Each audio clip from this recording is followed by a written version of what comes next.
They must be so confused. Like every week, I search just a brick in the bucket, click the first result, watch it for 2 seconds, and then leave.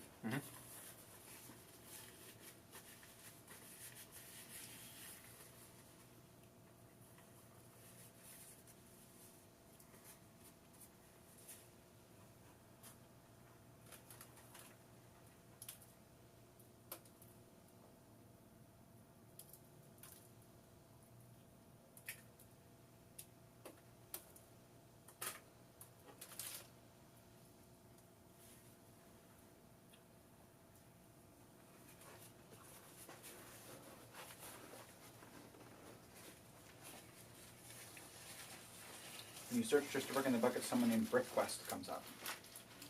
What? When you search just a brick in the bucket, someone named BrickQuest comes up. Is it a video about us? I would love to see people make videos about it. It's how Lego investing is changing in 2022. I haven't watched it, it just showed up. I wonder if we're in it. We'll watch that.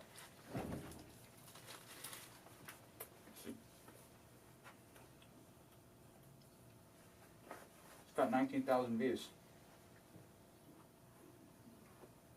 So when you search just a brick in the bucket. It's moderately far down. It's 1, 2, 3, 4, 5, 6th result. I don't have it. What is it? BrickQuest? Yeah. The BrickQuest.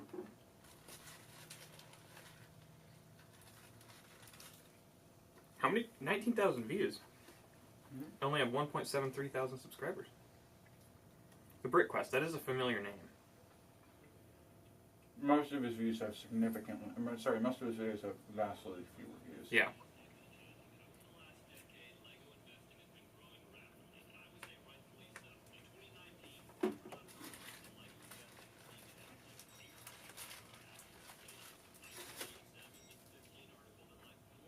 He looks like a prank YouTuber.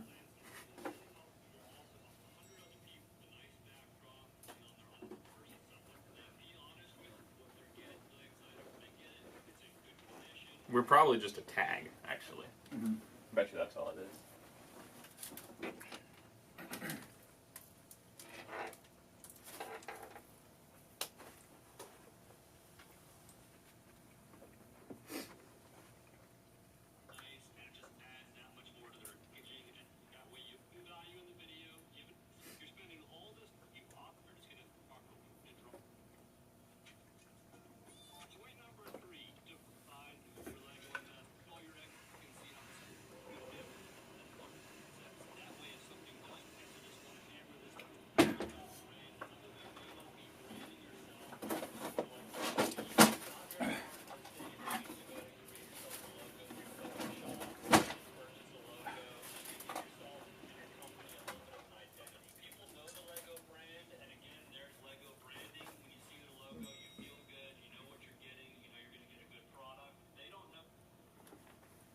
Hello, everyone, if we have a hot mic right now. Oh, we do. We do? Yeah. How long have we had a hot mic for? The whole time. Cool.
right now.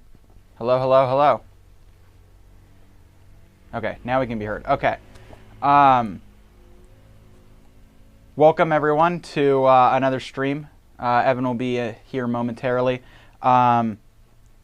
Basically, we're just continuing what we were doing last time. Nothing too exciting. I'm going to be labeling some drawers and finishing sorting down this category. I don't know what Evan's going to be doing, but I'm sure we'll find out momentarily. Let's see. Who is here? Doug, welcome. Funbit Creations, welcome. Bob613 Fish and Paw, welcome. I don't think we've seen you around here before.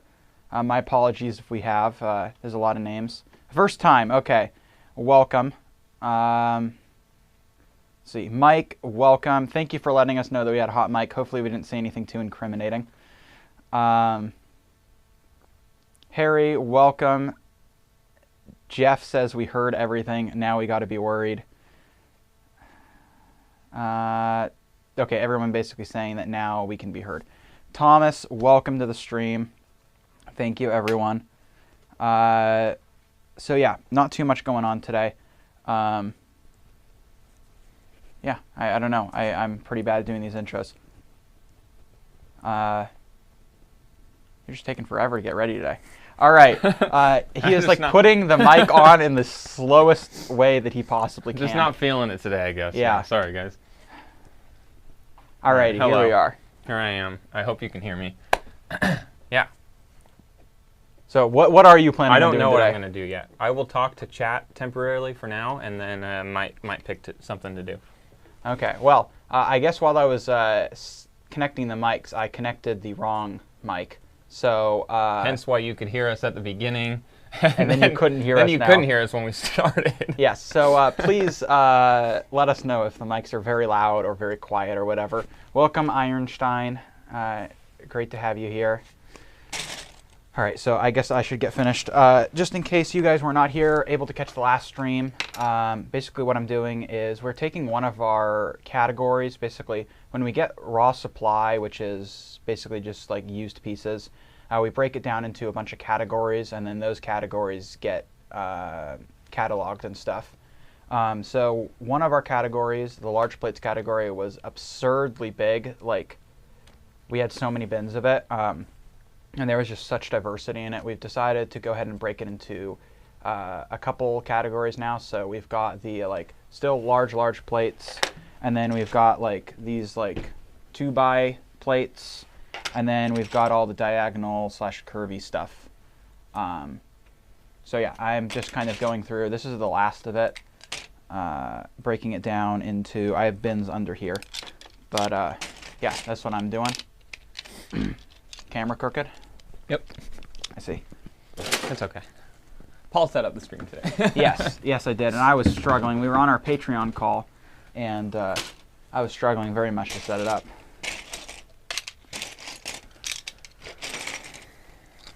So yeah, anybody working on anything cool in chat, Lego or otherwise?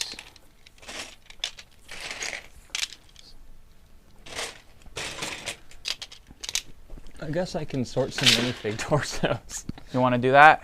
I guess so. I don't know what else to do right now. You can make some more stuff from my. You can sort by color for some. Idea. Yeah. Nobody appears to be doing anything interesting. No. No. Guess okay. We're not the only ones. Yeah. Mike says uploading while I listen. Very Great nice. to do.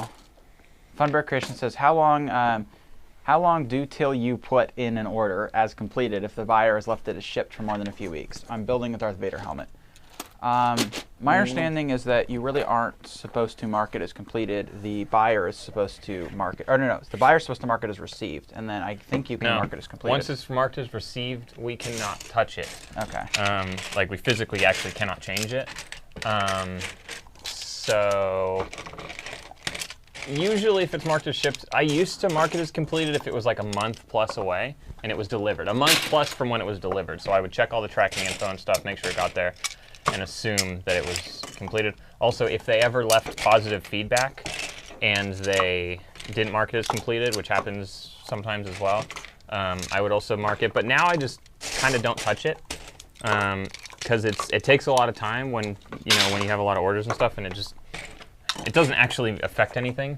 Like there's that little number when you click on the store or you hover over the store icon, it says like orders and then there's parentheses and how many are open. But other than that, there's no real reason, in my opinion, to mark it as complete, because eventually it just gets purged from BrickLink anyway.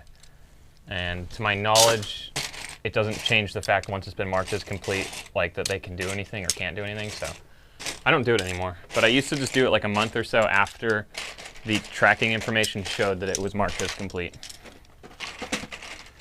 Harry says, parting out some used Marvel sets.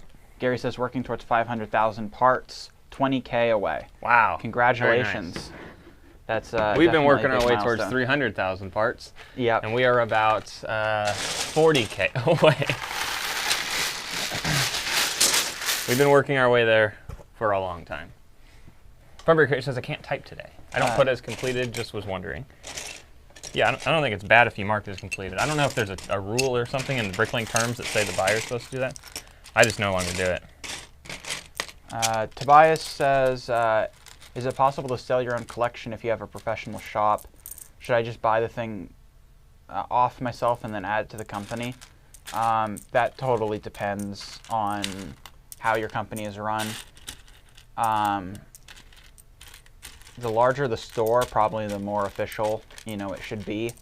But if you're just starting out, you're going to be getting, especially if you are the sole owner, you're going to be getting 100% of the profit anyway, potentially plus a salary. So, I would say just go ahead and add it, unless you want, the cash now, in which case I guess you can sell it to yourself. Just because, the business can buy it off you. But if you have partners and stuff and, you want to get a higher percent off of those specific pieces, then yeah, I'd say go ahead and sell it to yourself. But so far as I know, even if you are actually incorporated as an LLC or something, there's nothing that like prohibits you from just putting supply in. Obviously, you can't write anything off because there's no purchase, but my understanding is there's nothing like stopping you from basically just making a donation or just transferring it into the company. So, because it's basically just a capital contribution.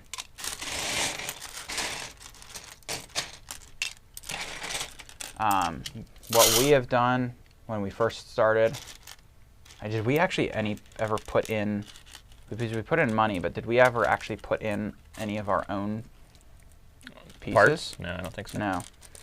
What we've talked about is I have a lot of figs, and I've thought about perhaps selling some of those to the store, in which case I would probably sell them, but we're also much bigger than we used to be, and they're figs, so that depends.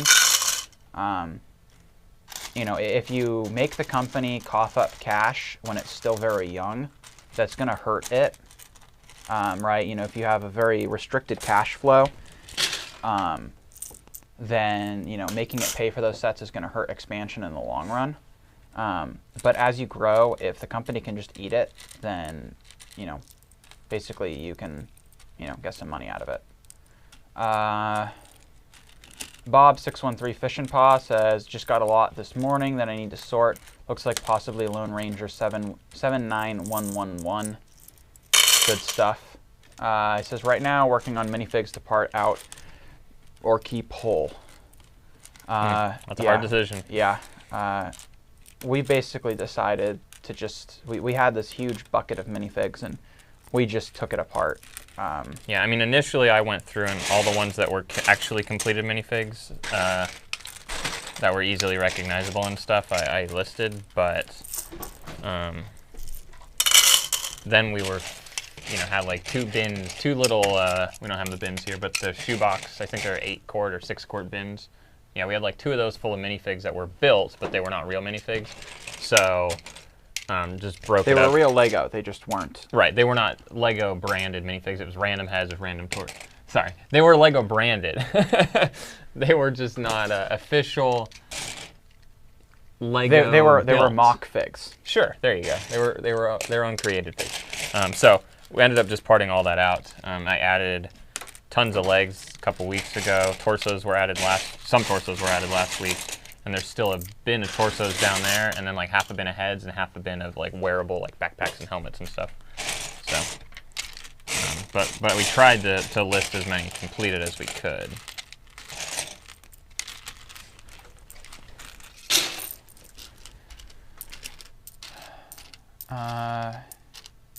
Fidel says hello. Welcome, Fidel. Welcome. Jolly Jim's Brick says finally catching a live. Great to have you. Ironstein says, what's your thoughts on the time it takes to upload a single unique parts at the end of a sort versus putting those parts in a box to add to the next bulk sort? Basically, that's what we do, as in just stick them back. Depends kind of on the piece. Studs obviously just go back in, but something like a minifig is probably going to get added. So it just really depends. Even if something doesn't technically belong in a category, but there's a pretty decent amount of it, I will add it. But yeah, I mean, a lot of it, we don't have a specific rule. Sometimes I'll just stick it in a cup and it'll float around for a bit. Yep. Sometimes more than a bit. Yeah. Sometimes too is basically I kind of cut when I'm creating a BSX, I cover like half the table in cups. And if I have random cups at the end, then I'll just go ahead and put some of those random pieces and just finish out the BSX. Maybe not necessarily worth the time, but yeah. But usually they just go back in the bin. Bob says, yeah, this batch of figs is about 300 total. Most are near complete, so leaning towards parting out. Yeah, in our experience, it's probably not worth a lot of time to build figs unless you like really know what you're doing, right?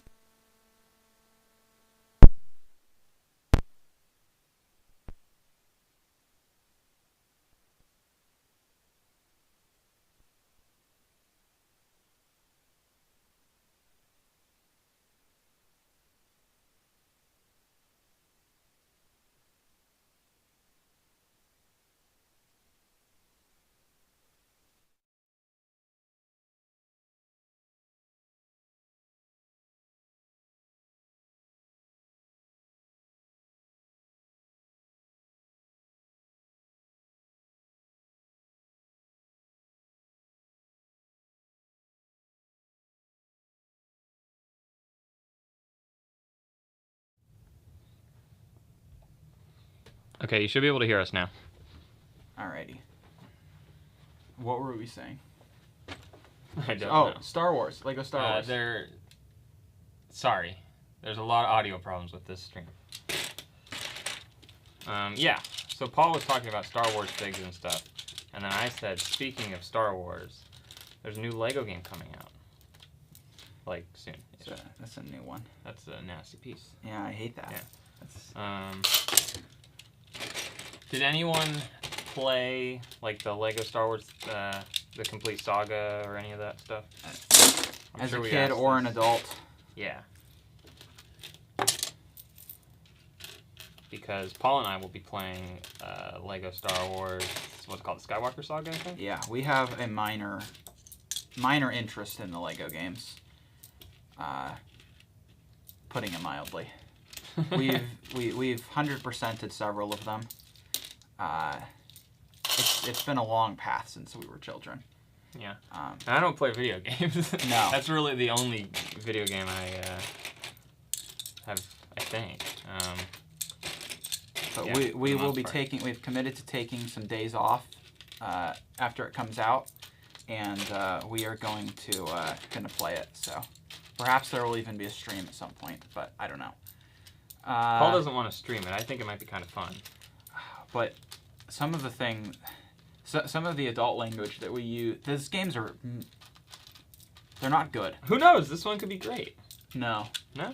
Is it still made by Traveler's Tales? Yeah. Okay. It's a Stockholm Syndrome thing. Those games are awful, but at the same time, we have made a commitment to 100% them all, and so we cannot stop. We have taken a very long break. Yes. Yeah, like very long break. But now we're going to be back, and so we have to 100% it. This one will be harder, though, because it's bigger. And we're no longer going in order. Initially, like two and a half years ago, we were talking about doing them all. We're going to do them all before this one comes out, because this one just kept getting delayed and delayed and delayed. And then the store. And then, yeah, life got busy and stuff. But yeah.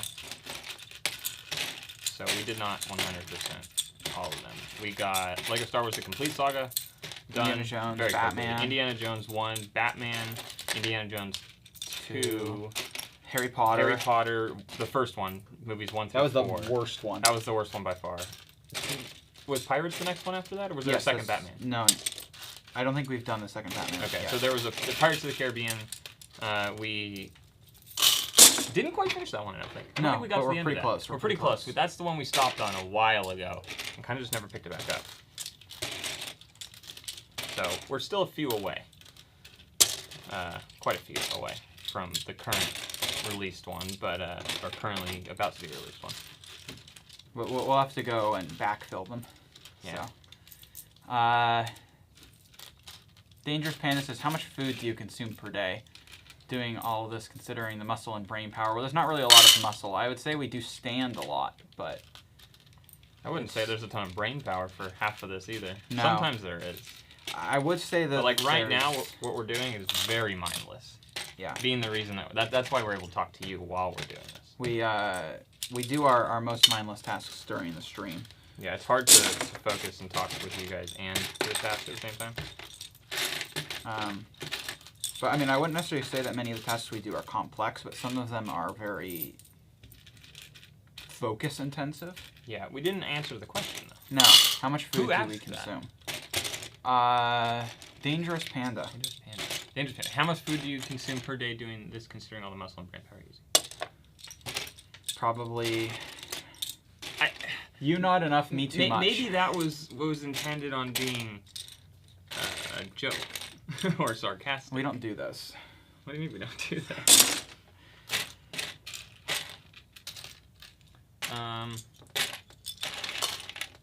Yeah, interesting question though. Fidel says I played Lego Star Wars 2 on PS2. Thunder Mifflin Bricko asks how's it going? I think it's going well. I don't know if we already answered that. From Brick says I can hear you still can't decide if it's better to have new minifigs pre-built or a bag not built when selling them as new. Yeah, we build them. There have been a few that we haven't built, but it's just a little weird to have pieces in a bag and then to like really know that when you pick that bag for an order that's correct.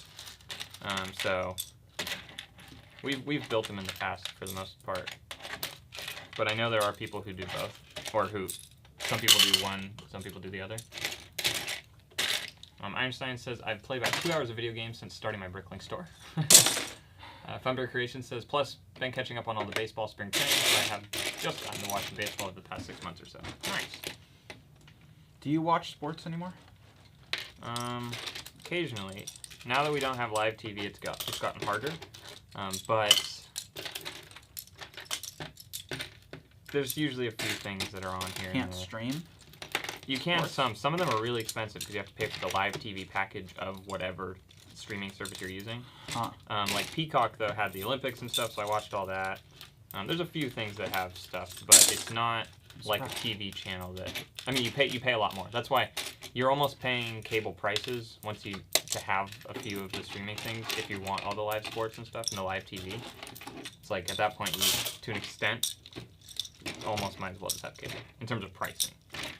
I think there's still benefits to streaming because it's like more on demand. You can pick whatever you want, but I'm surprised that the sports companies don't have their own streaming services at this point. well, some of them do. But that's my point, though. You have to. You're paying more for more things because each, ESPN has some stuff, but then Fox has other teams. So it's like all these things in order to get. Oh, it's by team and not by sport. It kind of depends. It depends who. I don't know anything who about sports. pays for the rights to own that team and stream that so people go to their service or whatever. Huh. Yeah. It's very convoluted. It is. It's a fake. Yep. I feel like every time we almost done find a with new this. fake.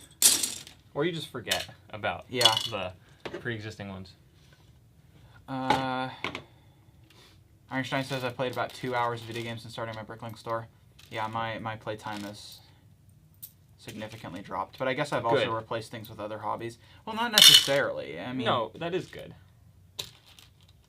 Well, I mean, you could really cut back on your reality TV. But I don't spend time doing that, like straight up time doing that. I see you sitting watching stuff all the time. While I'm eating dinner. Or while I'm working on, like, other things. Alright. I do watch it, yeah. But I doubt my hours are anywhere near what your video game hours, like, were. Yeah, no, yeah, I mean, I don't disagree with that. I just think it's also important to have some time in the week to have fun doing stuff. Oh, no, I'm not saying that's not the case. Yeah, no fun at all. You're not allowed. Only productive activity. Yep. Let's see. Thunder Mifflin says, I've been playing LEGO Star Wars games since the very first one. And then I had Anakin standing on the lava with Mustafar as the cover picture. Yes, I remember that. I had that on... Was it even... yeah, I guess... A very old Windows PC with boxy monitor. Long time ago. For real? Yeah. Very long time ago. That might have been one of, like, the first games I ever played. Interesting. JD says, hello, new subscriber. Welcome to the stream and the channel. Thank you very much. Eric, welcome. Travel Around the Globe says, how many parts and lots do you have right now? You could check our store, or we could check our store.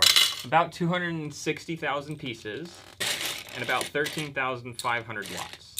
That's based off of like 2 days ago information. I haven't checked today, actually. It's probably down a bit because there's been some orders, but... Yeah. The lot count might be higher than... Because stuff has been added, but I don't know about... Piece count is probably definitely under 260 now. Lot count still probably around 13.5-ish.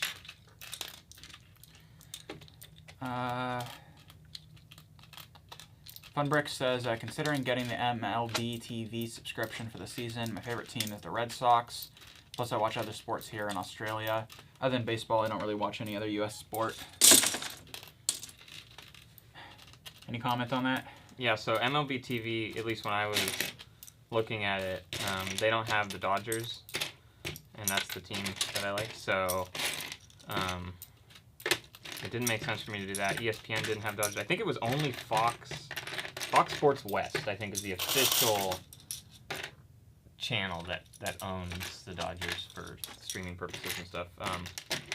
And I think Fox has a streaming thing where you can watch it, but it was like this whole, it's just so convoluted to try and do anything. But I assume in the next couple years here, things are going to start having to merge together because it'll be too selective. Maybe I'm wrong in that, and it's going to continue to work for the larger companies to have, like, you have to pick their service and stuff, but or there will be some sort of bundle thing where multiple things partner together. Just going to turn back into cable. Yeah, I mean, it will, but streaming to me is still better than cable. Yeah, I agree. I don't know. I think it's going to happen. Same thing that has kind of happened with games where when the prices get too high, everybody just starts pirating everything and then the prices go back down. So. The problem, I think, with some of the companies will eventually be that advertising is going to be difficult because TV had so many advertisements where...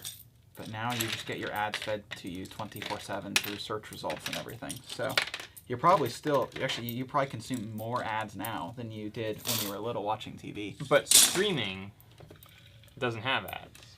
Correction. Most streaming does not have ads. So if you're watching a TV show like that... Mm-hmm. You're not getting that ad revenue that they used to. Now, I don't know if the subscriptions pay a lot more than the ad revenue. That could be the case where ad revenue from TVs was a lot lower than, you know, the millions of users that are paying $10 a month or whatever. But I'm wondering if that'll cause some sort of weird problem or weird thing where we start to see, like, ads, more ads in streaming. And you have to pay even more to have no ads. I know there's a few things that do that. Yeah. Like I think Peacock has a version where you have ads. I know Hulu has like an ad version. But Hulu's always had ads. Right. But you can pay more and you don't have ads. So there's like a few things like that that I'm sure other companies will start to switch towards. But I'm not sure.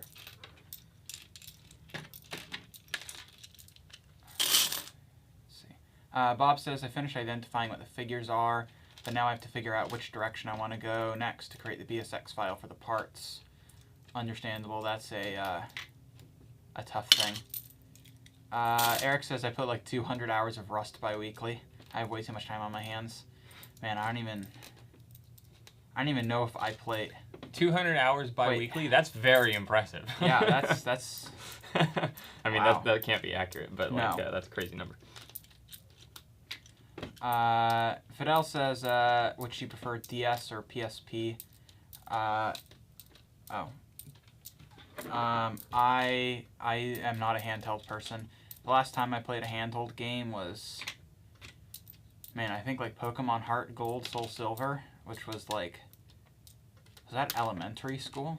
No, you were definitely... No, I had it. No, I had a 3DS. For sure in middle school. Yeah.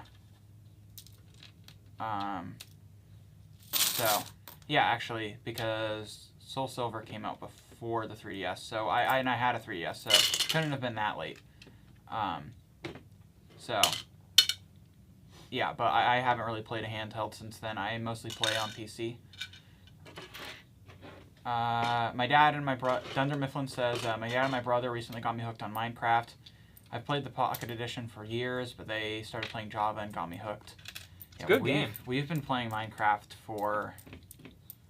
Well, but again, we haven't, but... In so long I Yeah. actually want to. Like, I've... It's just so hard to, like, sit down and, like, commit to, like, a world and everything like that. Right, where the schedules line up that we can actually do something. And plus, I don't know, just those kinds of games, they just bore me now. For me, there's just that, like, nostalgic feeling and stuff that I think is what I guess I want. And that's what the appeal of it kind of is, initially at least. And then it kind of... And then you get bored after you get your first tree. Yeah. Or you cut down your tree and then you build, like, I don't know. The very open games just don't hold as much allure for me anymore. Well, that could be a problem with the new Lego Star Wars one. Well, but that still, like, has quests and, like, I mean, direction technically to go and Minecraft stuff. has, but not like, specific things. Not as much. It always just feels like in Minecraft you're never making any progress, right? There's not an end goal. Well, there is. The end. Where would you like this? There's a... Printed. There's a thing of printed floating around somewhere. Is it Yeah. in here? I mean... Yeah, but, like, the thing is, if I wanted to take the most... I don't know, maybe it's an obsession with efficiency, right? Because I could beat Minecraft in, like, an hour, right? If I really wanted... If the end goal was the end, right? You know, you can do that really fast. No. You got to get every achievement and stuff. Well, yeah, but, I mean, that's, like, a whole nother, like, level of commitment, right? Which, I mean... I almost 100%ed Cyberpunk 2077, so I probably shouldn't be talking. That was the last thing I did when I still had, like, time to, like, do stuff. But, one of these days, because I'm so close, I gotta just, like, take, like, 30 hours to just, like, finish it. Because 100%ing that game, I feel like it would get me a lot of respect on my Steam profile. Can people see what games you've completed and stuff? Yeah. Oh, that's cool. Let's see. In Australia, JB, hello. Not at Six Flags. Instead, What? bowling with our teen group tonight. Ah, bowling's fun. Apparently, I'm very good at bowling. Yeah. Fun fact. Fun fact about Evan. Fun fact about Evan, I'm good at bowling, apparently. Funvic Creations says, in Australia, the sports streaming service that I use only shows a few baseball games per week, and who knows which games it will be, since I'm considering the MLB TV subscription. Man, I have not, like, paid attention. I just don't watch anything anymore. So, like, I have not logged into, like, Netflix or, like, anything like that in so long. Fidel says, there's a broadcaster here that had the Olympic and the Winter Olympics for free. and usually broadcast Mexican Football League and several soccer teams matches for free on YouTube. You say Mexican football and then you say soccer.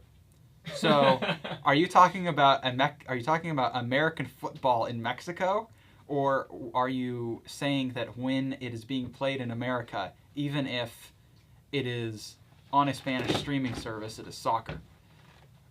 Soul Flame says, for streaming in the browser, there are ad blockers. Yes, I have a lot of ad blockers. Evan was mad at me for saying that I don't contribute to the channel. When He doesn't support creatives.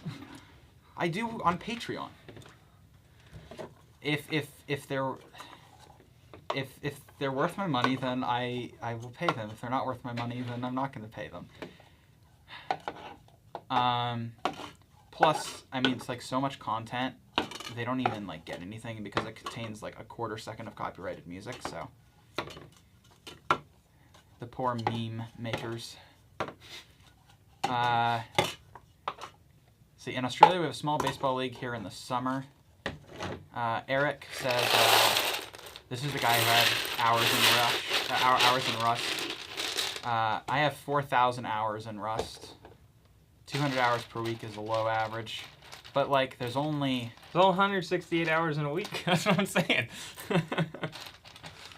Bob says, my wife is now texting pictures of clearance sets to see if it's worth buying. Oh, very nice. You've gotten a good one. Eric says, do you watch motorsports a bunch in Australia? That's, I assume, for chat, not for us. We do not watch motorsports. Specifically, we do not watch Australian motorsports because we are not in Australia. Yeah, that would be very interesting, though. Genius Panda says, what's the rarest official LEGO part set you've owned? No idea.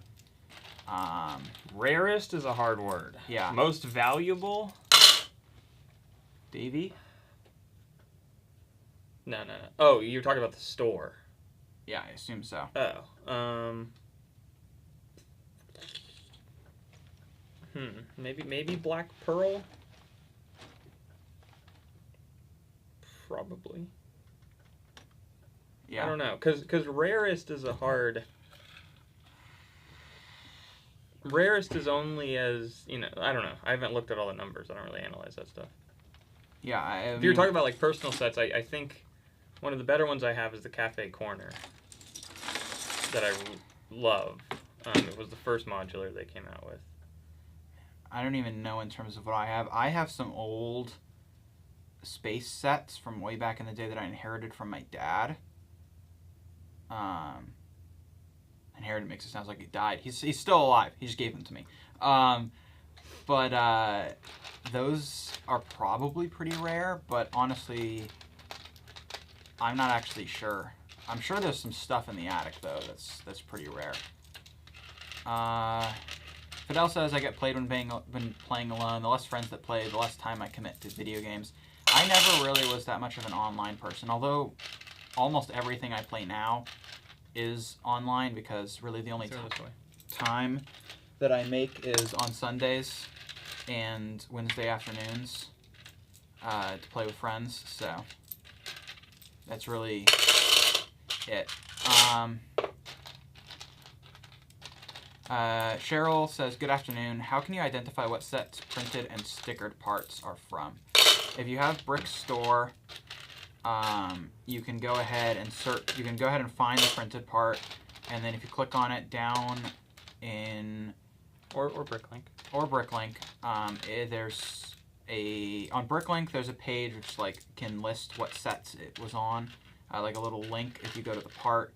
On Brick Store, there's another little thing down at the bottom, like a little window kind of next to the prices, that tells you what sets it's been in.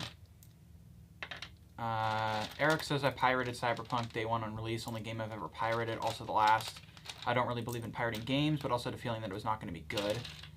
Yeah, it was a mess on release. A mess? It was a mess on release, yeah. Pretty bad. But I did not pirate it. Fidel says, American football in Mexico. Okay. It isn't big at all, but the league exists and there's some teams there. They also have college football, but, can't really compare with the NFL. Yep. Maureen says, hi, Evan. Nice seeing you. Hi, that's my grandma. Okay. Hello, Evan's grandma. Is this the same one that came to visit that one time? Just trying to attach a face to a name. All right. Nice seeing you too.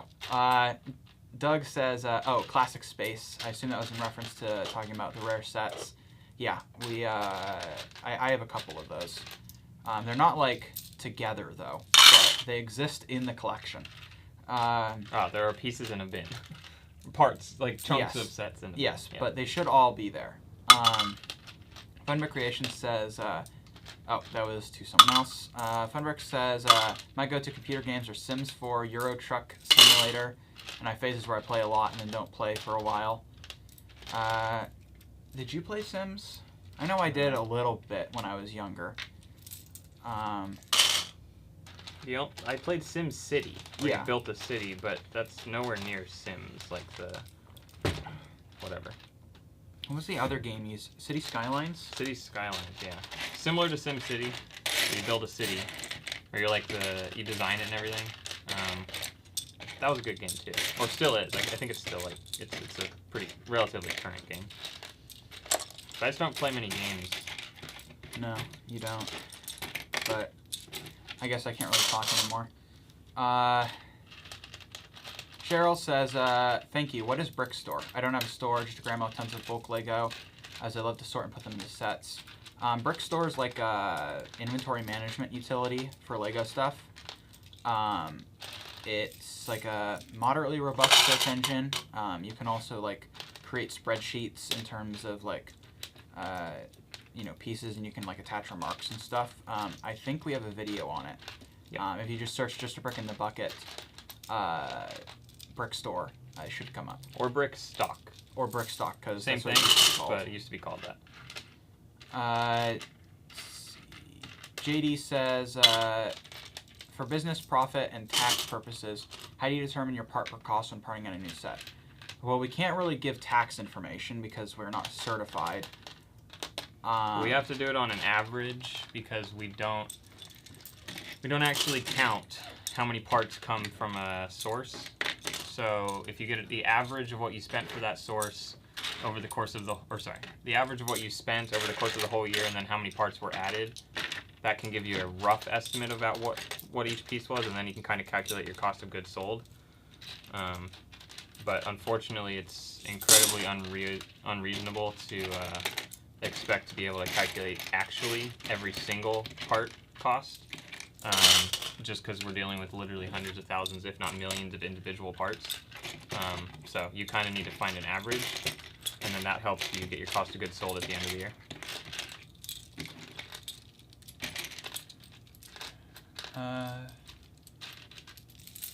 Soulflame says, I like SimCity a lot. Eric says, played a ton of Sea of Thieves for a while. That is a game that I've never been able to get into. It's kind of interesting because I'm in this, used to be a Dark Souls Discord. I've been a mod for like 5 years in that server.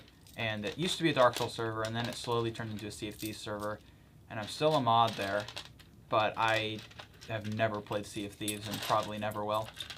Funbear Creation says, I played SimCity and City Skylines. Doug says, I played SimCity on an OG Mac. I played more on an Apple II and a SNES. Nice. Well, there were a lot of versions of SimCity. SimCity, as like a concept of a game, is actually pretty old. And they had a few versions. I think they ended... Is SimCity 4 the last one? No, there was 5, I thought. There was 5? Okay, I don't know. I never had 5. I only played SimCity 4. Are you sure? I thought 5 was the one with, like, I remember you could enter a view where, like, everything was, like, white and there was, like, colored things indicating, rather than just the color overlay. I don't know why, but that's what stands out in my head. I don't know. Because I thought you got it on your PC, or, sorry, on something when you were still in your room with the black desk against the wall. You sure it wasn't City Skylines that I was playing? Maybe it was. I don't know. Soulflame says, cool, I played SimCity on an Amiga. I don't even know what that is. I don't either. Ah, Jack says I used to play Flight Simulator. You're talking about Microsoft Flight Simulator? Or just any generic Flight Simulator? I never played Microsoft Flight Simulator, to my knowledge. Although, maybe I did. My dad used to have a joystick got plugged into a very old computer we had. I barely remember this. I was super young. My assumption is probably Microsoft Flight Simulator, but we could fly a plane with like a joystick. It was like a USB plug or something. Huh. That was cool. From my memory. But of course I don't. I would assume that's maybe Microsoft Flight Simulator? Really Commodore Amiga. Okay, yeah, well before my time. Einstein says, I want to start a second BrickLink account to keep track of my mock parts. This is against BL terms. Any ideas on ways to do this? Like every question. You can use Brick Store. No. Oh, you could use Brick Store, but there's also There's another website. Brickset? That might be it. Brickset? That sounds both right and wrong. There's other ones too, but you can probably keep track of all your stuff through another website. And I would not recommend going against the BrickLink terms just to have a second account. Or especially a second store. Are you just saying you want to... What message was that? I want to start a second BrickLink account to keep track of my mock parts. Yeah, if it's just for your personal inventory, that's probably not the most efficient way to do it. Yeah, I would say BrickLink is not your best thing.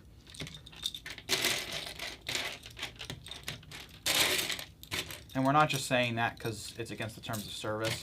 BrickLink just is not the best inventory management Yeah, we all know thing. BrickLink's back end is not nice. Even their front end is not nice. BrickLink's needs some reworking.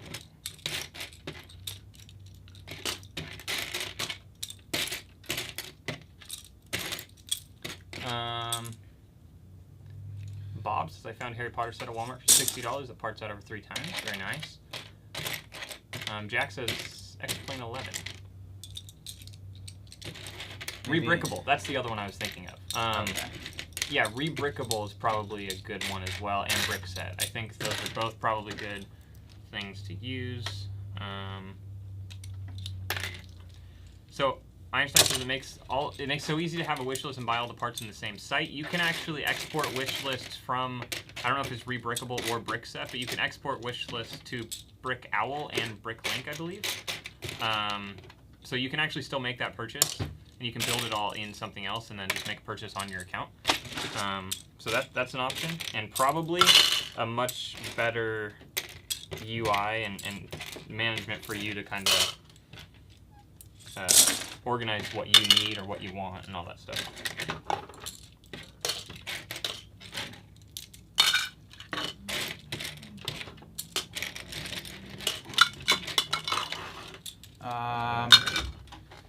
Let's see. JD says, do you review the new parts you have sold and then try to source them to replace stock, or do you just keep adding new parts from profitable sets? The latter.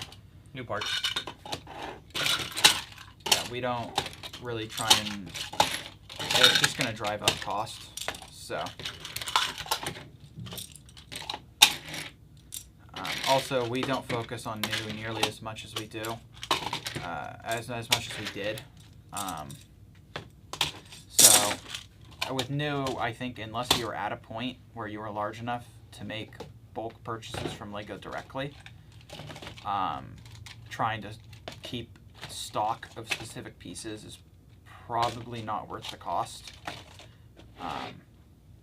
because you're only going to be able to buy them from pieces or pick a brick wall.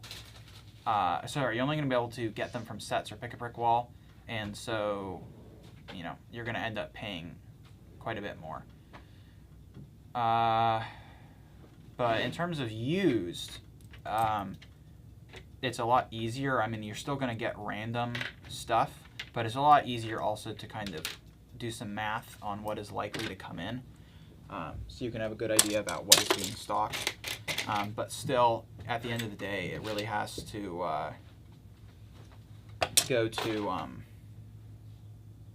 was I saying? It's really just up to random chance. Sorry, that, like, 3 sentences there were a complete word salad. Yeah. Let's see. Small Brick says, good evening all. Adding bricks. Great to have some company. Welcome. Gizmo says, afternoon all. Welcome again. Cheryl says, can you tell me what a cataloger does for you? Pre-sort of some kind. I can go through the phases. So essentially, we have kind of 3 phases and 3 steps to get pieces from what we call unsorted, like raw inventory, which is just a bin of regular pieces. We have like 3 phases to kind of get into a state where we can easily add it to the inventory. So we have an A-level sorter, who essentially takes a bin of just random pieces and sorts that down based on certain categories. Jameson, welcome to the stream. So those certain categories we've kind of set. Right now we have 24 categories, I think. We're in the process of kind of fluctuating and adjusting some of those categories, but after that A-level sort is done, we get those 22 to 24 categories back, and then we, separate all those they're all bagged separate and stuff. Then we give one of those 22 to 24 categories to a B-level sorter, who then takes just that one bag or that one category and breaks it down by mold type. So that's what essentially what I have here. This is all the same, I know you can't see this probably. This is all the same element, just in a ton of different colors. Same thing here. Same element, just in a ton of different colors. And then that comes back from the B-level sorter, and now it's ready to go to the cataloger. So the cataloger takes one element, or a sorted element like this, and then does what I'm doing, which is separate them into each color, so they're each individual lot. And then from there, you can actually easily catalog it. So we use Brick Store, or Brick Stock as it used to be called, where we actually build a spreadsheet essentially of what the pieces are. So is it a 2x2 brick that is yellow, and do we have 4 of them or whatever? So you build that whole sheet, and then you can save that file as a .bsx. And then you can easily upload that file to BrickLink from within Brick Store or Brick Stock. But the cataloger in that case would build the files, each piece separated by color, kind of like how I was just doing a moment ago. And then we get that back, and now it's in that state where we can easily upload that to the inventory just by essentially verifying what's in that thing. And then we assign remarks to it, which is the drawer number. And then once that's assigned to it, we can easily just click upload, and then it's all in our inventory. So that's what the cataloger actually does. They go through and identify what each piece actually is, like the type, all that kind of fun stuff. The ID number, the color, and the quantity, and then they return that to us. So there's kind of 3 things: A-level sort, B-level sort, and then cataloger, or ABC. It's a very good explanation. Yes. I've explained it. Oh, true. You've got a lot of rehearsal. I have, yeah. And that wasn't even the best. I got it down once I was done at the end there. It was a very smooth little boom, boom, boom. This is all. Yeah. This is what we do. It was almost scripted.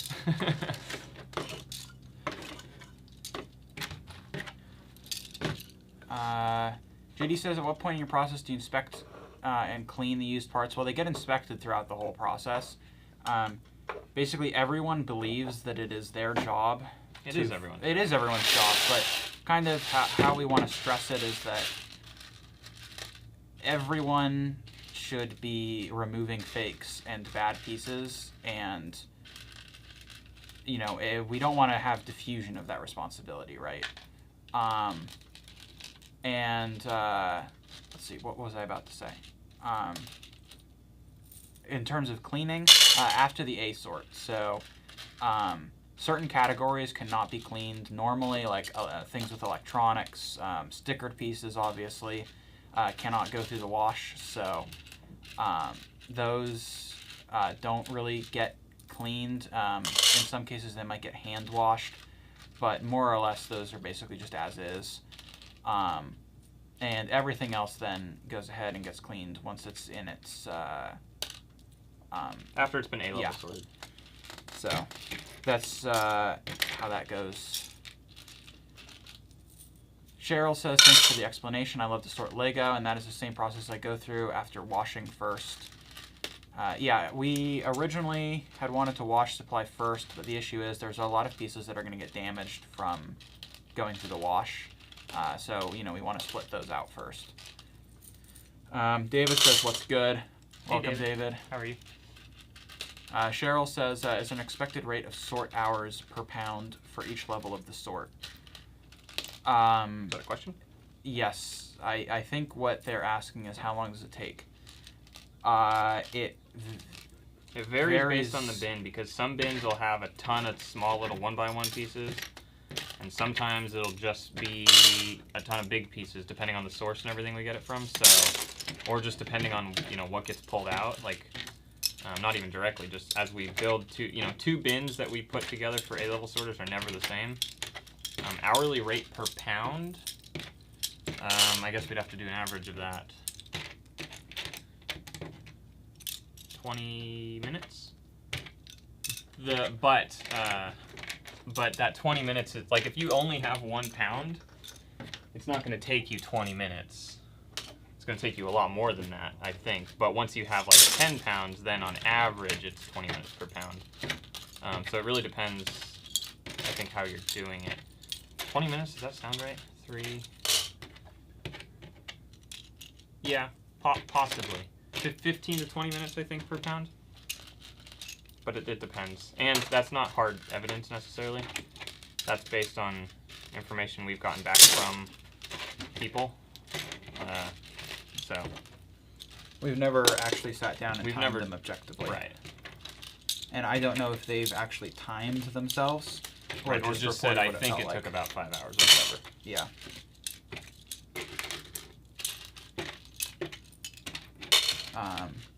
And then for the B sorts and stuff, we have a chart. So basically every category has a different rate in order to make sure it's worth it, because obviously a full bin of studs is going to take an astronomically long time, whereas large bricks will take you like 30 minutes. So yeah, so we're not going to pay the same rate for large bricks versus, and it's not necessarily based on time that we pay. It's kind of based on like expected time that it takes, and then difficulty of that category, and also the amount of weight that we would give them, because we just give them out in what we call 20-pound bins, but of course that depends on what piece is in there. Some bins are not 20 pounds, some are only like 17. Other bins are like 22 pounds, depending on the size of the pieces and stuff in there. But we give them out in 20-pound bins on average. This is what we call them. Which we don't have a bin next to us, but they're like it's a 12-gallon bin is what a 20-pound bin is. And we kind of do all of our phases in that. So A level gets a 20-pound bin, and that's actually what is accurate to 20 pounds for the most part, is the A level sort, because it's just mixed pieces. And then the B level gets, essentially one bin of that, of one category or so, and then the cataloger gets one bin. Oh, we do have the bins. They're right here. Yeah. Yeah, so I can show you this bin size. So this is a 12-gallon bin, and then they all have barcodes and stuff, and then they can get sent out with different people, and we can keep track of who has what. Imagine if I cut out Rust and devoted that time to sorting. Exactly.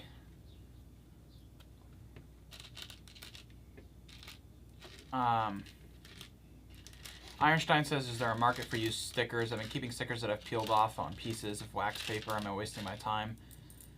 Probably. Market for used stickers? Like removed from pieces? Probably not really there. Yeah. I don't actually know if you can sell per sticker. I think you can only sell per sheet.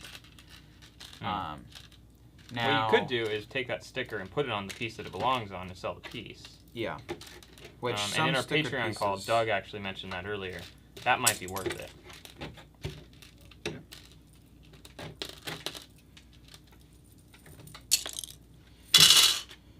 Alrighty, that's the last of it. Small Bricks says, I have 2 sorters. No idea how much time they use, though. Don't pay them either. They just love sorting. Parents are great. There you go. Very nice. Parents are great. Hello, Pilnio, I think is how to read that. Soulflame says, never seen anyone sell used stickers before. Yeah, I don't really look at the sticker categories, though. Or like sticker listings. Neither do I. So, I'm sure there's some out there. Maybe if it's like a sticker sheet that's, well, yeah, if it's a used sticker, how does that work? Versus just a bad condition new sticker sheet. You know? Explain. Exactly. A used sticker. What is that? That means it's been taken off and stuck on something. Yeah. So how do you sell that? Market as used. But like, does it re-stick once you peel it off something else? I mean, the individual sticker, I don't even think there's a listing for that. It's the sticker sheet. So you would have to rebuild a whole sticker sheet. Yes. Because I know if you have a listing that's like in not complete, like minifig or something, they remove that listing. Because like we've listed some minifigs where like maybe we're missing a skirt or a cape or something like that, and we will say missing whatever piece, and then BrickLink takes it down and says this is an invalid listing or whatever. Which I would imagine would be the same for stickers. Make sure your number is right. Yep.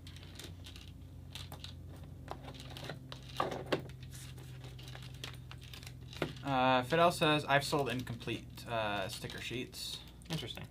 You just must have been faster than the BrickLink police. So do you just say missing, or you take your own picture and upload your own picture? That probably makes the most sense, actually. Cheryl says, I agree it varies per lot and the deconstruct adds to it. I did not think about that for the washing. I may do the A-level sort and then wash.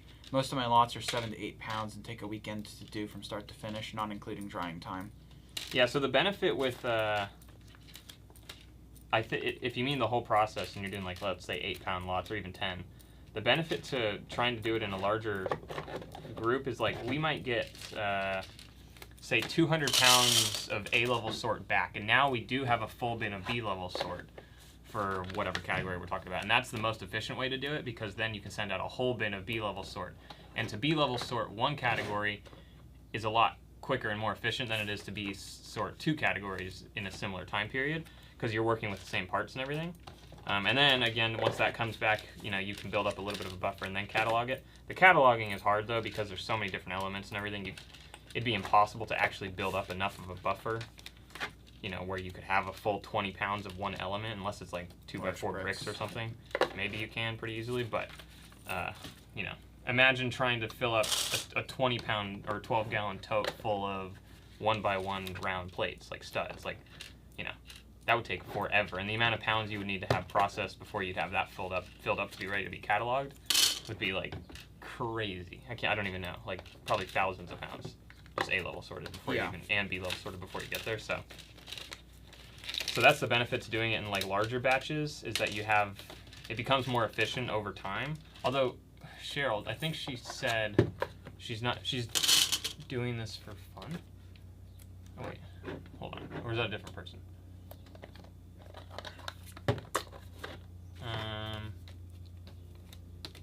No, maybe not. Okay, it was not Cheryl. Who? Someone said I'm just a grandma who loves to sort or something like that.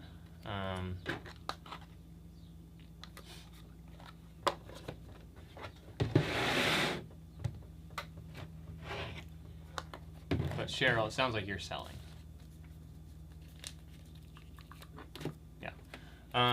Soulflame says, to my knowledge, there's no listing on BrickLink for one. Oh, no. Cheryl says, right, no store. I have about 300 pounds here. Interesting. What do you plan on doing with it? That is me. Yeah, that is her. Okay. Yeah, what's the overall plan? You want to sell it to us, pre-sorted? Well, that could be a discussion. But yeah.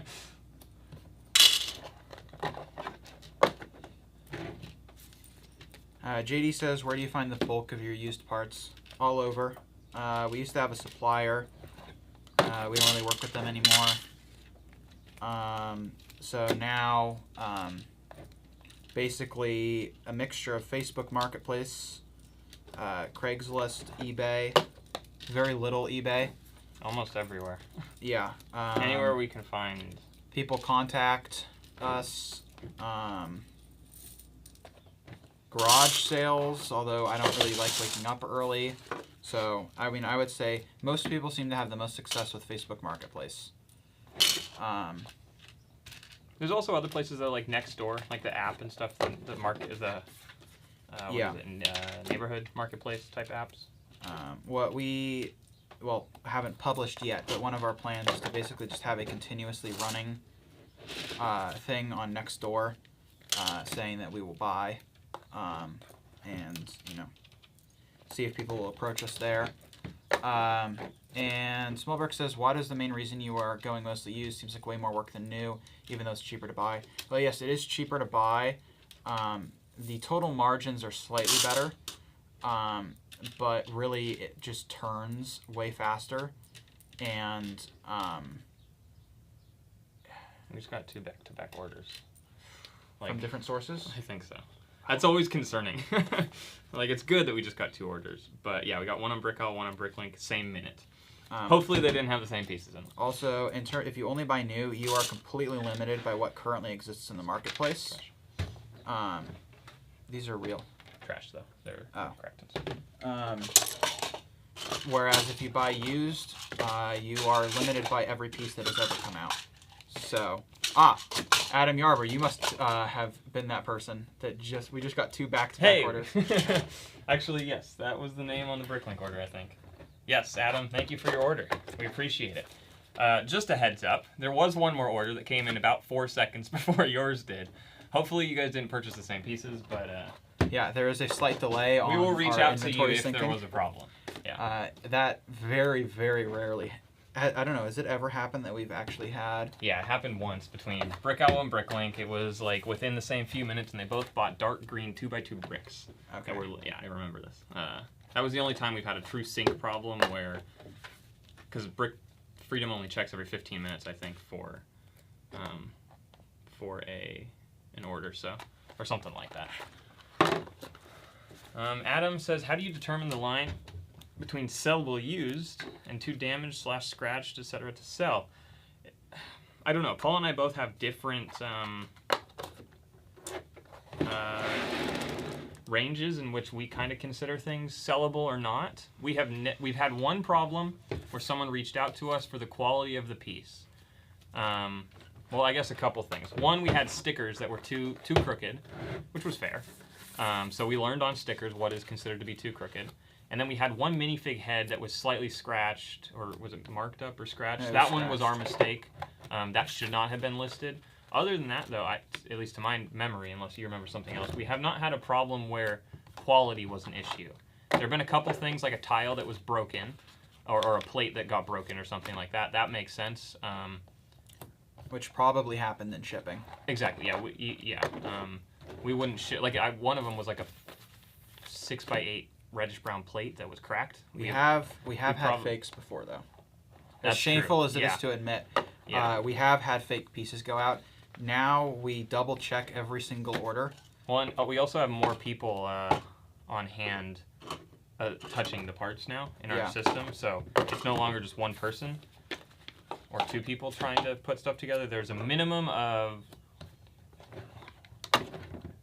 5 people that touch the part before it goes out to the customer, potentially 6 if the person who picks the orders and verifies are separate people. But it touches an A-level sorter's hands, B-level sorter, cataloger, and then an adder, and then whoever picks the order at the end. And then that verification right now is usually done by the order pickers. After they pick all the orders, they verify. But sometimes that's a different person. So it could touch up to 6 people's hands before it gets to the customer. So hopefully by that point we have found the problem.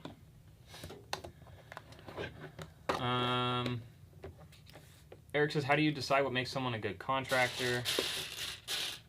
A variety of things. You just got done doing a lot of interviews. So. Yeah, so we actually just... That's an interesting... technically not a crack or anything. It's just like a... That's pretty common. Is it? Like straight down the middle? Straight down the middle? No. Oh, no, that's what I mean. Not the swirl. Oh, okay. Yeah, but just... so I just did a ton of interviews, talked to a lot of people to bring on contractors and stuff that we haven't really talked about yet. So we're doing that in the next few weeks. We have kind of a little plan that we're trying over the next few weeks. But did a lot of interviews. And I think something important to note and important to look for in someone is someone who's hopefully organized and seems excited about the position, but not overly excited. I think I gotta be careful what I say probably, but there were a few people who were I know, I kind of want you to just say it, but at the same time, then people will know what not to say. Right. One of the biggest things I did notice was, so we essentially,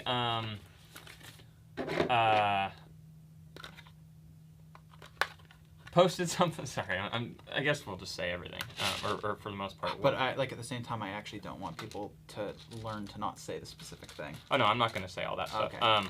But which is where I was getting with my point. Actually, essentially, we posted something on Indeed. I don't know, at this point, probably 3 weeks ago. We were only looking for A-level sorters. The intention is to bring some of those A-level sorters into a B-level position and then eventually cataloging position. But we posted a thing, and we had 244 applicants, I believe, in the course of like 4 days. So automatically it was like, okay, I have to filter through a ton of these people. I have to figure out, who lives close enough that it even makes sense for them to come and drive here and become a sorter, etc. And then from there, okay, there were also a few tests that people had to take. There was like a detail-oriented test that they could take that was like 10 minutes long, and they would show them different images and all these different things, and they could it would give them a score based on like how proficient they were in terms of like detail focused or like being very detail oriented. There was another one just like reliability, which are questions like things like, hey, if your manager's not at work and you're supposed to be at work and they're going to be a half an hour late, do you think you should show up when your shift starts? Or I don't know, I didn't take the quiz, or I did actually, but I don't remember the questions on it. So there were different things like that. So then it was like, okay, if a lot of people were really low scoring in the detail-oriented thing, it's like, okay, they may not be the best sorter because it is a detail-oriented task that you need to learn. Anyway, essentially I got to about 55 to 60 people who I chose and said, okay, these are people that I think are worth at least talking to and learning more about them and stuff. And then from there, I asked a series of questions once we did the interview. I invited them all to interview, all the 50-something people. I don't remember exactly the number. Hello, Ben. Hello, welcome. So, 50-something people we talked to, or I reached out to. I ended up talking to 40, 47, 48? What is Somewhere around there. What number did I tell you the other day? 40. I don't know. Sometimes it's been 43, sometimes it's been like 49. It's gone up because there were a few more. I think 48. That sounds correct to me. So I talked to like 48 people. From there, based on the interview, you could tell a few people were like not quite right. And then other people, it's like, oh, I'm so excited about this person. So then essentially I got it down to, I think, 12 people. Then Paul and I had a discussion about each of the people and everything, and then we narrowed it down to 9. We've hired 3 of 9 so far from this little job posting thing. And then we have those other people on a wait list currently that are like in a list of, we said, hey, you seem like a great applicant. We think you'll be great. But unfortunately, right now, we can't bring 9 people on to the, it wouldn't make sense for all of a sudden us to be processing 180 pounds a week or something crazy if everyone's just taking one bin. So essentially, we're like, okay, we'd love to put you on a list that we can reach out to in the future if you're willing to, and we'll let you know if there's additional spots that open up. I think everyone I reached out to, of the 6 people that I reached out to that did not actually get a firm yes and a start date and everything, everyone was excited to be on the list. So the intention is that I think tomorrow I'm training 1 A-level sorter. Monday I have a different A-level sorter, and then we have a couple weeks out we're training our 3rd A-level sorter from this hiring run. Yeah, I think the question had to do with the interview, or what makes someone a good contractor, but yeah, detail-oriented was one of my biggest answers. And then if you're overly excited and way too into Lego, to me that's a slight red flag. But also it might not be. I don't know. There were very few people that I talked to that were like way into Lego. Yeah, not a ton that were super into it. A lot of people were like, yeah, I had it when I was a kid, and I love organizing my bedroom all the time, or whatever. And then it was like, okay. Yeah, cool. There are some people, I don't mean this in any offensive way, it's actually a very positive trait, but it's mind-boggling to me, the amount of people that enjoy organizing and doing chores. To be honest, for fun. I'm having a great time sorting by color. No, I mean, this is fun, actually. But the color sort is phenomenal. If there are... If you had the choice between... If you were going to get paid regardless, and you had, like, the choice... Sorry. Well, the exciting thing was so many of the people were like, I already sort pieces for fun. My kids have Lego, and I sort their stuff by color all the time, and I just do that for fun, so why not make some money doing it? It's like, oh, okay, that's kind of cool. Sorry. Go Yeah, ahead. but I'm not saying that it's like, if I have to choose between a bunch of work tasks, that's a preferable work task. But if I have to choose between a recreational task and a work task, and I'm not going to be getting paid or having any kind of incentive at all for that thing, I don't know. It's just kind of mind-boggling to me. But Well, more power to you. So there is though, people who, I would do it sometimes, where, when you were younger, your room would be such a disaster. yeah, you'd lock me out of it. Because I couldn't sit and do whatever, hang out in your room because your room was such a mess that it just bothered me. A mess, our house is a mess right now, but it's not Anywhere near my room was. No, and it's not agree. enough of a mess where I can't function in it or something. Things are not growing in the house. Exactly. There is no 12-year-old food growing underneath the rug in the corner or whatever. Hey, I have improved substantially. No, since of course. I'm I'm just saying, in terms of when we were younger. Yeah. That's that same mindset. I think that people, once they have a job or a task in front of them that they kind of need to do or want to do, they just need to do it. They have this desire to do it, and so I think that's where a lot of the people that, saw this position on Indeed and were like, oh, is this, this looks interesting. I already do, I organize things all the time, and I enjoy it. Can I organize pieces and make money doing it? And then it was interesting because there were a few people I interviewed that were like, so one of the questions in the interview is what appealed to you about this job, and a few people were straight up. They're just like, to be honest, I didn't think this was a real thing. So I just applied, and here we are in an interview. And it was like, oh, okay. I don't remember who said that. I took notes on everyone and stuff, but I don't know if anyone that said that we hired or anything. But something going along with why I'm not going to say everything as to what we want in a candidate on the YouTube channel is because almost everyone exclusively, I don't know what that means.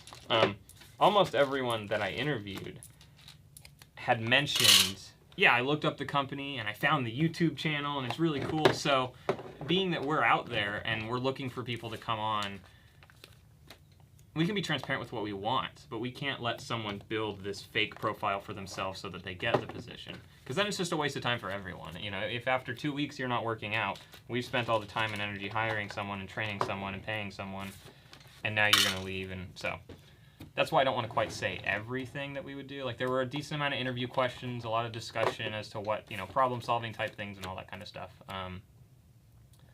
But yeah, it was, so yeah, I think this started by saying that I've talked to a lot of people in the past few weeks. It's warm enough. All right. The fan's kicking on. I think, let's see here. A lot of chat happened, so. Sorry, my bad. Long story. It's fine. It's better than silence, so. Smallbrick says I need to give it a try and look at the numbers, I guess. That was in reference to used versus new. Oh, right. New is significantly easier, for sure. But like Paul said, the variety you'll get is only what is currently being produced at LEGO, which is a big factor when it comes to selling parts. Yes, and massive. It also means everyone else is, not only do you have a limited inventory, but everyone else also has the same inventory. Yeah. The variety comes in once you do used. Funbrick says, as there are fake parts around, that's why I only sell used LEGO that I have bought and built myself, as working out what is fake can be hard. Definitely. Yeah. Some of it is good. Like the Hello and the Kobe's. And is it Hoya? Hoya, yeah. Is that on the stud or is that... No, I think that's on the brick. I think it's a different one. But the Hello, there's for a couple. Sure. Yeah. Yeah. Where they have text on top of the stud like Lego, and by first glance you don't notice that it doesn't say Lego. And there are some that have gotten the plastic down. Yeah. Pretty close. Yeah.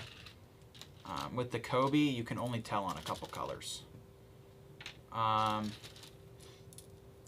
I mean, eventually, you also, I don't know how to describe it other than like a sixth sense, where you just know something's off. Something doesn't look quite right. You can't describe it. But you know the piece is fake. Yeah. And then you look at the logo and you actually read it and you see, but like, I don't know, maybe it's just that like our brains can read the logo. Apparently, though, faster. we can't because we've shipped a couple fakes.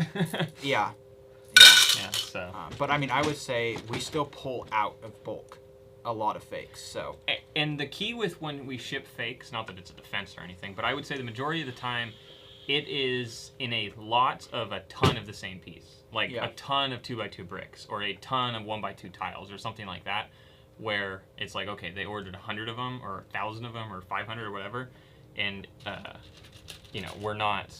If we're picking out only one or two, I don't know if we've shipped fake pieces when we've had super low quantity. It's almost exclusively when there's extremely high quantity. We've never actually, it's never actually made it, as far as I know, it's never actually made it to the customer, but they have been picked a couple times. Oh, really? Okay. Yeah. Well, but there, at least you we remember, catch I mean, actually, I guess that was kind of an exception. We had a contractor, they were usually totally fine. There was just like one bad day where there was like an insane amount of mistakes. So I assume they were just having a really bad day. But there was like 11 fakes or something. I don't know what happened. I don't know. I got to the point where I pulled out a sticky note. Was it 11 fakes or just 11 errors total? I think there were 13 errors. Man, I don't know, because some things I counted... Because that's a lot of fakes just to get into the inventory. Sometimes I counted by some error types I counted by instance, some I counted by quantity. So, I'm not actually sure, but yeah, I guess that was probably an exception. Hopefully. So let's see. Fun Brick... Oh, wait. Where was it? Cranland asks, have you ever seen Lego parts with the actual Lego logo on the studs? Fake. Seems like most of the fake stuff either doesn't have the logo or it has some other brand on it. Oh.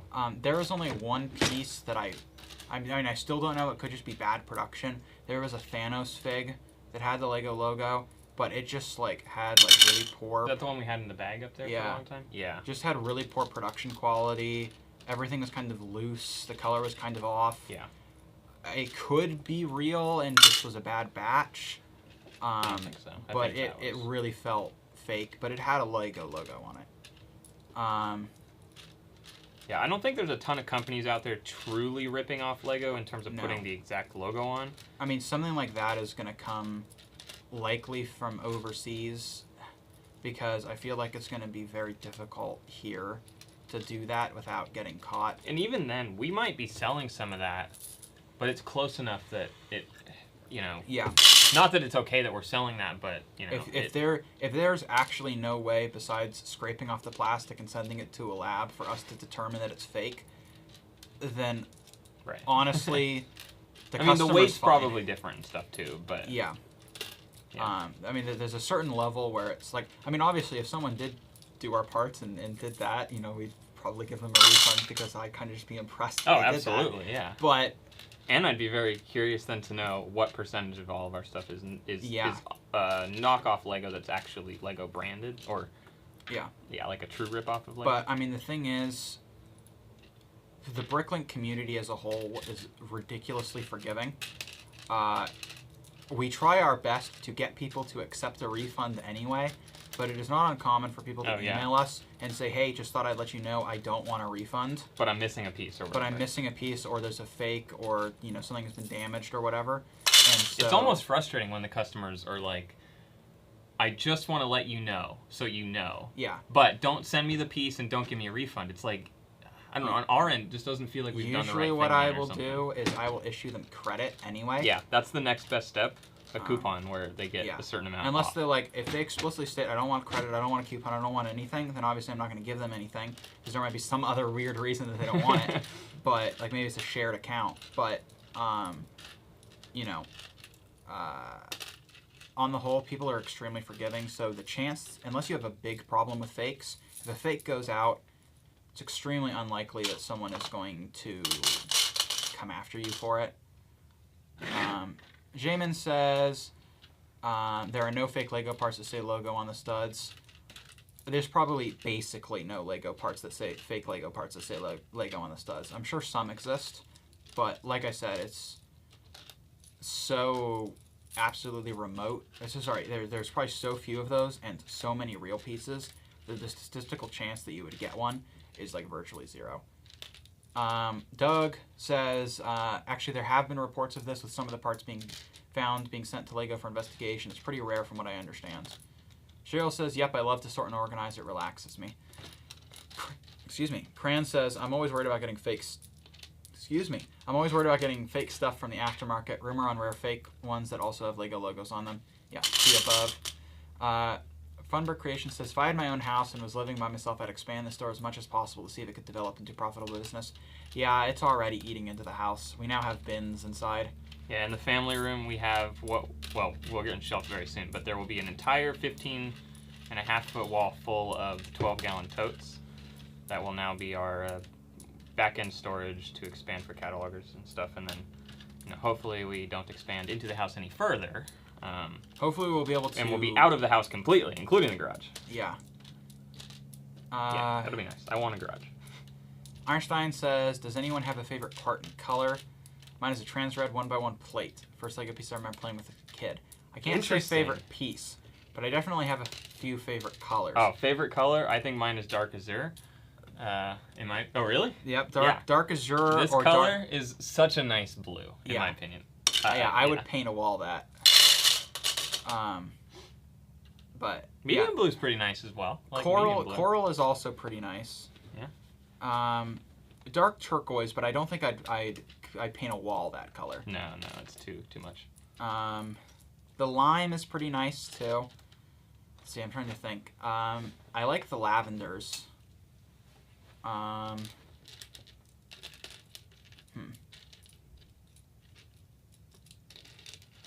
Yeah, I'm sure if I had a list of all of them in front of me, I would know, but... It's very interesting that you have a memory of, what was it, a 1x1 plate? Playing with that as a kid. Because you can't do much with a 1x1 plate. No. And as a kid, a 1x1 plate is very... choking hazard. Yeah, it's a little dangerous. Be Kind all the time says, Evan, can we promote Doug's channel? Yes, we can. For anyone who doesn't know, Doug, or Do2 Bricks here, has a channel. And is a longtime patron, so thank you very much. Yeah, so thank you, Doug. And he's doing a face reveal at 500 subs. He's pretty close. So if anyone here is watching, let's go get Doug to 500 subscribers. Let's see what he's at right now. I don't know if it's possible to do it right now, but then Doug can be on the way. Yeah, great channel Doug has there. Posts all the time. 477 says Be Kind all the time. So there's 39 people watching here. I'm going to assume a decent chunk of those are already subscribed to Doug, but if you're not, go subscribe to Do2 Bricks. Great guy. Puts out a lot of videos. Way too many for me to even keep up on, but he's going to have an awesome BrickLink store when it opens. Can't wait. But yeah, go subscribe to Do2 Bricks. All right, there you go. That was our plug for the day. Or our yeah. Let's see.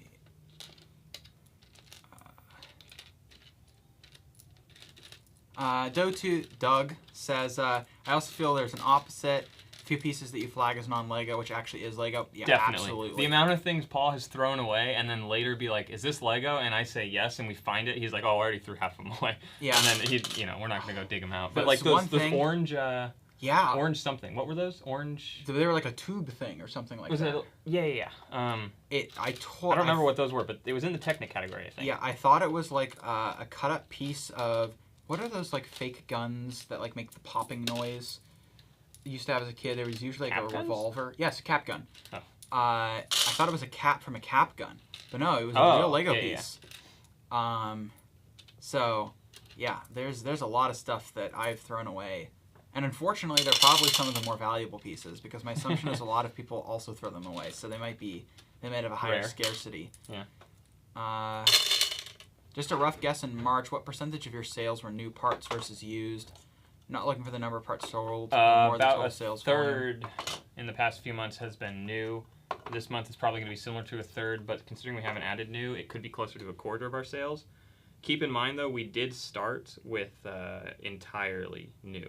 So we still have a lot of new inventory that's like built up from when we started. Because we did new all the way till summer of 2021. We did exclusively new through summer of 2021. Do you know what the inventory percentage makeup is? I don't. I don't think I don't know if we have anything that'll visualize that. Do you think we still have more new than used? Quantity, yes. Lots, no. Okay. Well, actually, I don't know anymore. Going off of quantity, we might still have. It still makes up, even if it's pretty close. Obviously the used sales vastly outnumber. So.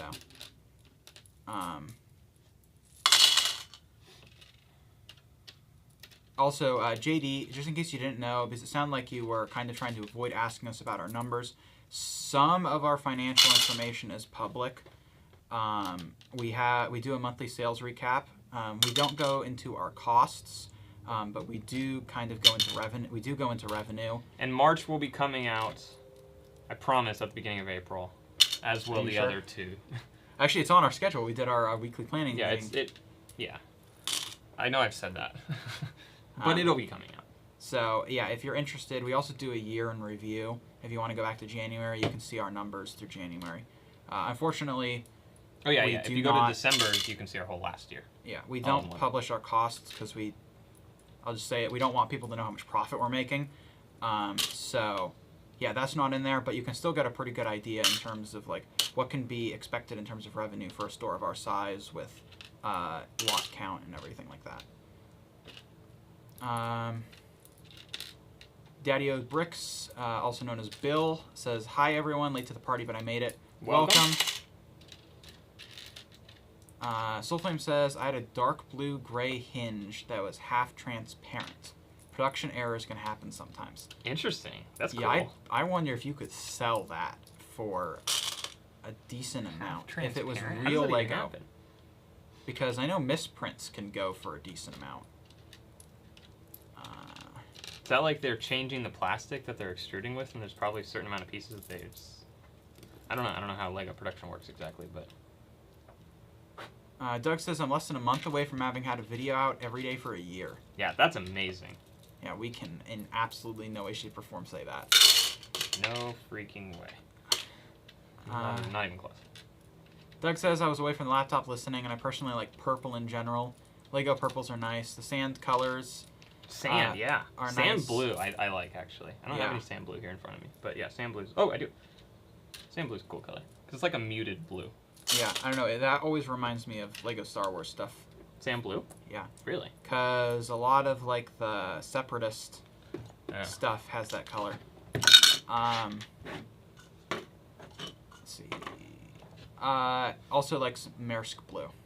Maersk blue is nice. I used to love Maersk blue. I think it looks... have that in front of me. I haven't seen that enough to, like, recall it. Maersk, to me, looks good when it's built...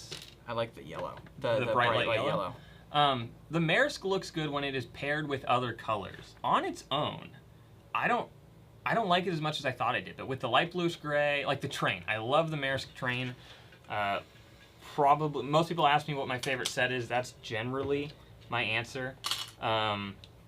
Really love the Maersk blue when paired with other things, but on its own, it's kind of just like not bad. It's just like, I don't know, disappointing. These are trash. I'm gonna toss those.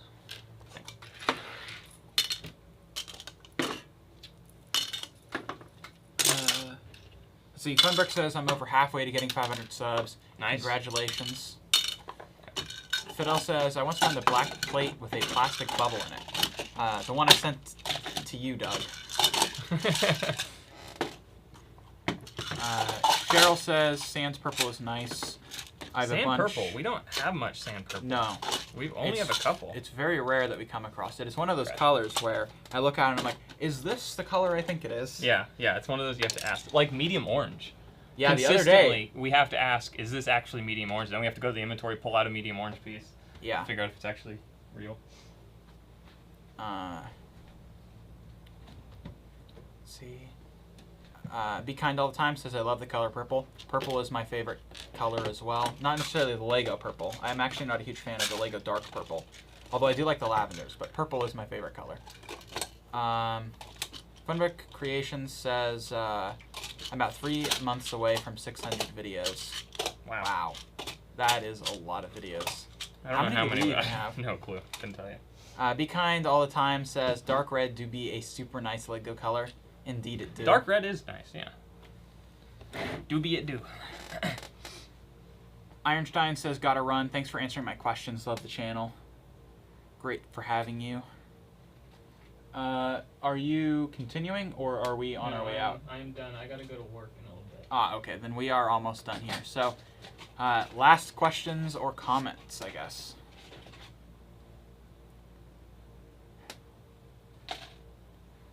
I did do a lot for you. So Yeah, no, you did. That's all. 3, 4, 5 categories are now sorted. Yeah, I can get that added pretty quick. Yeah. And put those in a separate folder. Yeah, I will. Yeah. Be Kind All the Time says, same, purple's my favorite color. Not my favorite Lego color, though. What's your favorite Lego color? Unless it was dark red. Unless I missed it. I don't know.